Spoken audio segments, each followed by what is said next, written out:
front pages. In the next half hour, then, we will see what's making the headlines with the editor of the TLS, the Times Literary Supplement, that is Stig Abel, and the columnist and broadcaster Carol Malone. It's late, isn't it? It does happen.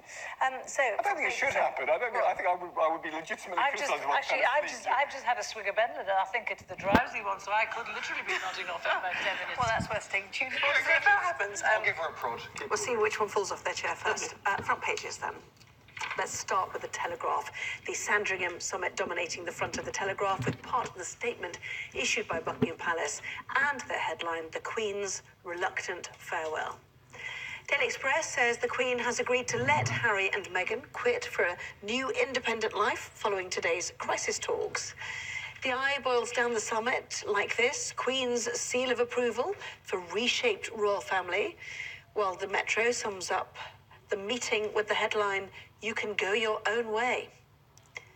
The Daily Mirror says the heartbroken Queen reluctantly gives in to the young royals. Go if you must is the headline in the Daily Mail.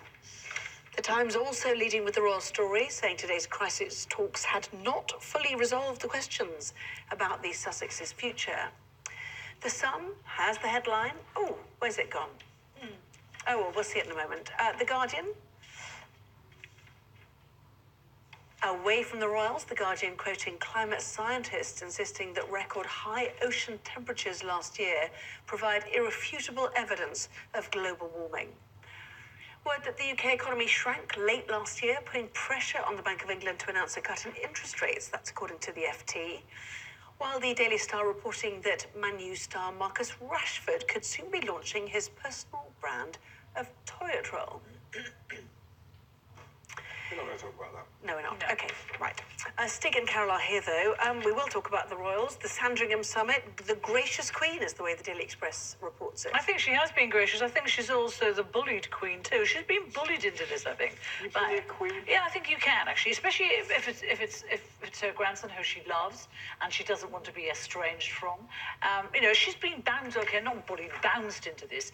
With threats of the two of them doing some big tell-all interview where accusations of racism and sexism would be made. That's what we've been led to believe by various people in this country and abroad. And I just think that's a shocking thing to do to a 93-year-old monarch for a start, but also to your grandma. The Queen had expressly asked them not to announce this last week, and they went ahead and did it anyway. She's just had to sack, her eldest son, Andrew. She's dealing with her husband who was ill over Christmas. And then this on top of all that. It's not fair, actually. This couple have been, they talk about it, they've been shoved out of the royal family. I don't think I've ever seen two members of the royal family who've been made quite such a fuss of and taken care of in the way they have. The couple, are very quick to liken themselves to being hounded in the way Diana was. It's actually not the case. Diana was hounded in the end when she left the royal family because she didn't have the kind of royal protection she'd had before. This couple have not been hounded in that way. They are not victims of the paparazzi in the way that Diana was. So the comparisons are, between the two of them are farcical. And the point is, there's lots of stuff that we will never be able to know.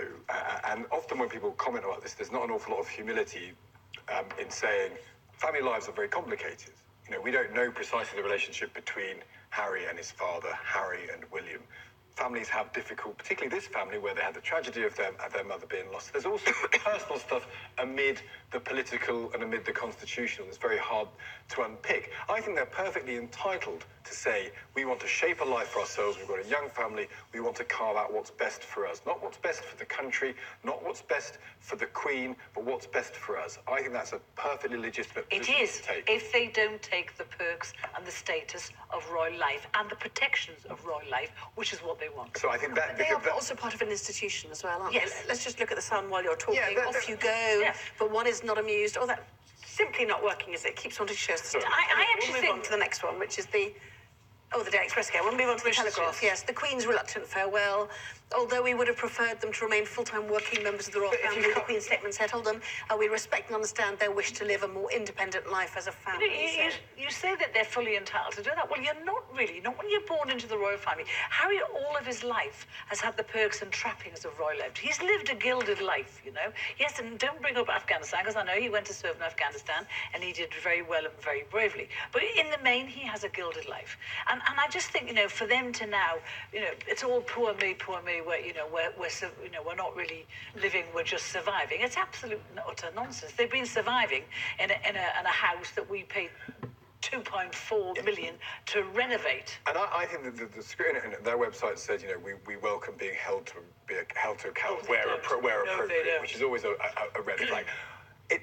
And you see in other monarchies around Europe, people withdraw from that sort of public life. You also see lots of other monarchies in Europe where people who are very close to the throne do normal jobs. So I believe that it is possible to have this conscious uncoupling, provided, as Carol says, that when they say they're looking for financial independence, they mean it, by the way in which they then do it over the next couple of years, and they can actually do it properly. Because at the minute, this is a transition period. We don't know quite where they're going to get to, but I think they'll be honour bound, having said this point, having made this decision, having said they value their own family more than the constitutional position. They want to keep their titles because they know full well they'll make more money as the Duke and Duchess of Sussex as they will than they will as just plain Harry and Meghan. They know that, and that's what they want to capitalise on. You're right. You know, if let them go, let them live. I mean, I kind of hope they do go, because I mean, what they're doing to the monarchy, I think, is shocking. I think they should go. On the financial issue, though, there's very tight rules, you know, put in force 20 years ago in order to stop royal family members milking their status in order for financial gain. But I'm just reading stuff here. You know, they're talking about the security costs. They obviously want to keep their security. Now, you know, the Met Police are, you know, they're in a mess over this. They're terrified about what's going to happen here. When they were in Canada at Christmas, there were 10 officers from London sent over there. That's a lot of money and a lot of police time. When they went to South Africa, special Land Rovers had to be shipped to South Africa to protect them. Now, this will run into multi-millions. The Met should not be expected to pay for that.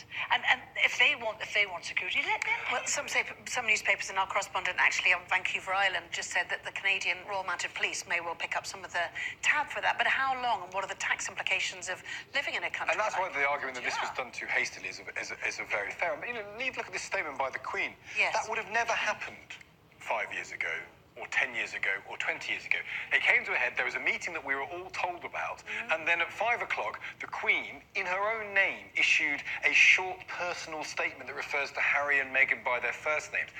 The royal family is going to have to recognise it doesn't live in the 16th century. It lives in a modern period, and that's going to have it's going to have some awkward moments. It's going to have some conflicts and battles which will have to be worked through. But the royal family has progressed, though, over the past 2-3 decades. You can't say it hasn't been progressive. And the biggest moderniser has been the Queen herself.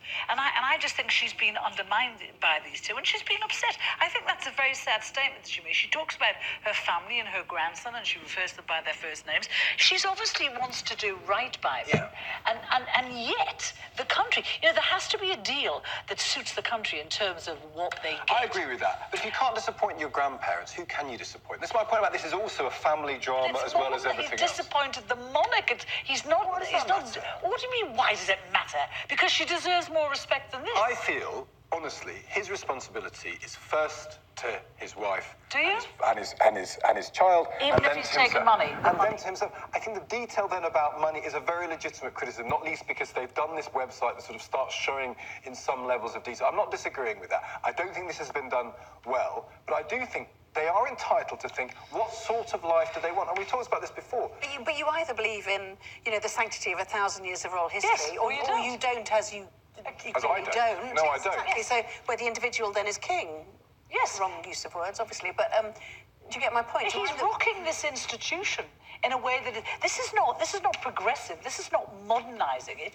This is damaging it. Yeah. And the thing is, if the two of them go to America, Canada, wherever, and they trade on the royal name, that's going going to be bad for us, you know. It's, you know, what Why? happens? What happens? Because if she becomes a brand ambassador for L'Oreal, how does that look in Why? terms? Why does that What do you mean? Why? Why does that look- Because it means why does that she's look bad? it means she's a product for sale. So it means the highest bidder can be anybody. It could be L'Oreal, it could be Apple, it could be whatever. She Original is a product for sale. We know the royal tourist industry is a product for sale. The commodification of the royal family has a long, long history. I don't Are think you it ma- kidding me? You're trying to compare her doing commercial deals for profit to the royal family trying to If she were- raise money if that for leads- itself to survive. If that to survive. You don't think the monarchy's in trouble now? What, from a wealth point of view, absolutely not. I didn't say from a wealth Well, point of exactly. Well, that's my view. point. I Look, said to survive. I'm saying they don't need money to. They have a very they good need money position. goodwill to survive. They need the goodwill of this If they are country going to survive. become less of a burden on us, which I think is a very fair criticism. But they're not. But if they are going to become, they're going to have to go and be successful and make money But you elsewhere. have to accept that Prince Edward and his wife Sophie, Countess of Wessex, proved how hard it is for them to make money in the Yes. real world, and Prince Andrew has shown how hard it is to rely on the beneficiaries of wealthy friends around do the we world. And believe- look at the criticism. What's the difference between Meghan and Harry doing that and Prince Andrew going for luxury cruises with billionaires? because What one is of the them was a difference? one of them was a Well, no, paedophile. we're not talking Well, no, about that's the the- paedophile. that's I'm not. the difference. Forget that. You're just trying to purposely twist my words. I'm talking about all the holidays he had with rich businessmen, with people who he wanted Sorry. Yeah, money very and quickly. deals from. My point is, if they generate their own income, they are effectively an Instagram couple. They are like Selena Gomez or Justin Bieber. If they can probably, I think, in So America, get out of the royal family. they can make an awful lot of money. If they do get out of the royal Okay. family, if they do make that money, then we won't need to support them. The Queen's statement was one. Earlier, there'd been a previous statement from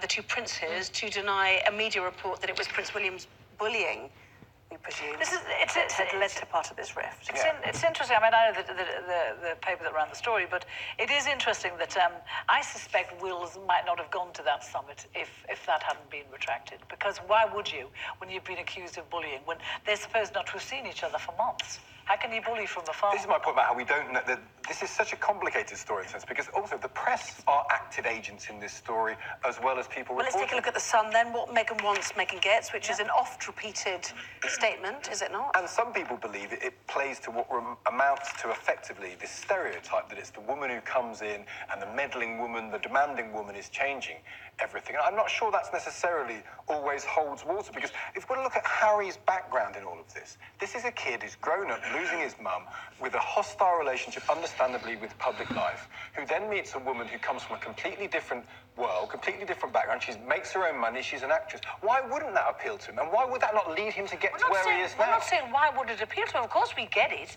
We get why he fell crazy mad in love with her. She's gorgeous. She's smart. She was a Hollywood star. Why would But she offers the escape, is what? Yeah, that to me is perfectly. This is where this has always He been didn't marry leading. her to escape. She jumped into the royal family to be part of it. He didn't want to necessarily escape it. I'm sure he wasn't even thinking about that when We he are running married over her. it, and you now know why there've been, like, is it 5 days of front pages on this story? I think lots to talk about.